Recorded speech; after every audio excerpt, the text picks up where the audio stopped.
2 Samuel chapter 12. The Lord sent Nathan to David when he came to him. He said, there were two men in certain town, one rich and the other poor. The rich man had a very large number of sheep and cattle, but the poor man had nothing except one little ewe lamb he bought. He raised it, and it grew up with him and his children. It shared his food, drank from his cup, and even slept in his arms. It was like a daughter to him. Now a traveler came to the rich man, but the rich man was refrained from taking one of his own sheep or cattle to prepare a meal for the traveler who had come to him. Instead, he took the ewe lamb that belonged to the poor man and prepared it for the one who had come to him. David burned with anger against the man and said to Nathan, as surely as the Lord lives, the man who did this must die. He must pay for that lamb 4 times over, because he did such thing and had no pity. Then Nathan said to David, you are the man. This is what the Lord, the God of Israel, says.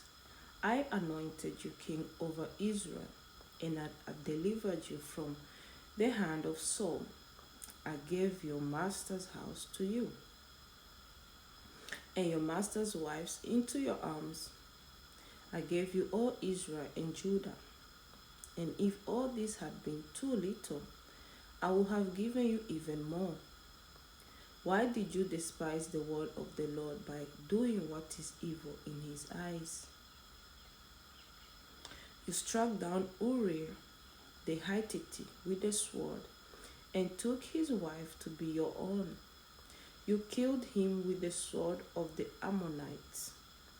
Now, therefore, the sword will never depart from your house, because you despised me and took the wife of Uriah the Hittite to be your own. This is what the Lord says. Out of your own household I am going to bring calamity on you. Before your very eyes I will take your wives and give them to one who is closer to you, and he will sleep with your wives in broad daylight.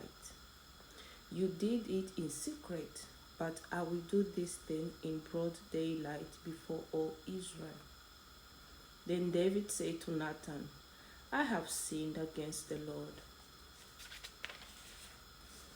Nathan replied, the Lord has taken away your sin. You are not going to die.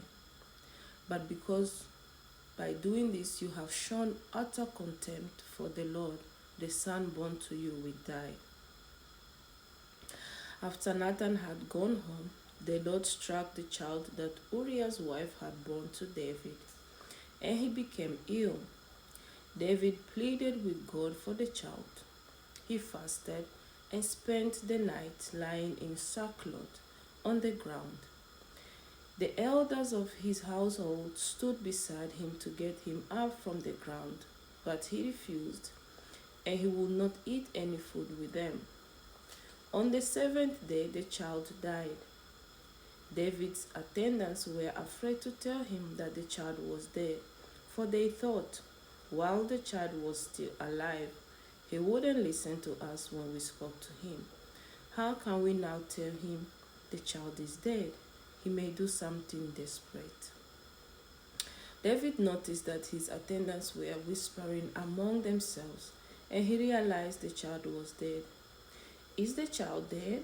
He asked. Yes, they replied, he is dead. Then David got up from the ground after he had washed, put on lotions, and changed his clothes. He went into the house of the Lord and worshipped. Then he went to his own house, and at his request they served him food, and he ate. His attendants asked him, why are you acting this way?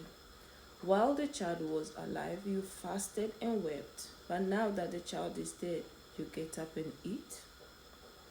He answered, while the child was still alive, I fasted and wept. I thought, who knows, the Lord may be gracious to me and let the child live. But now that he's dead, why should I go on fasting? Can I bring him back again? I will go to him, but he will not return to me. Then David comforted his wife Bathsheba, and he went to her and made love to her. She gave birth to a son, and they named him Solomon. The Lord loved him, and because the Lord loved him, he sent word through Nathan, the prophet, to name him Jedidiah. Meanwhile, Joab fought against Rabbah of the Ammonites and captured the royal citadel. Joab then sent messengers to David, saying, I have fought against Rabbah and taken its water supply. Now master the rest of the troops and besiege the city and capture it. Otherwise, I will take the city and it will be named after me. So David mastered the entire army and went to Rabbah and attacked and captured it. David took the crown from their king's head and it was placed on his own head. It weighed a talent of gold and it was set with precious stones. David took a great quantity of plunder from the city and brought out the people who were there, consigning them to labor with saws and with iron, picks and axes, and he made them work at brick making. David did this to all the Ammonite towns. Then he and his entire army returned to Jerusalem.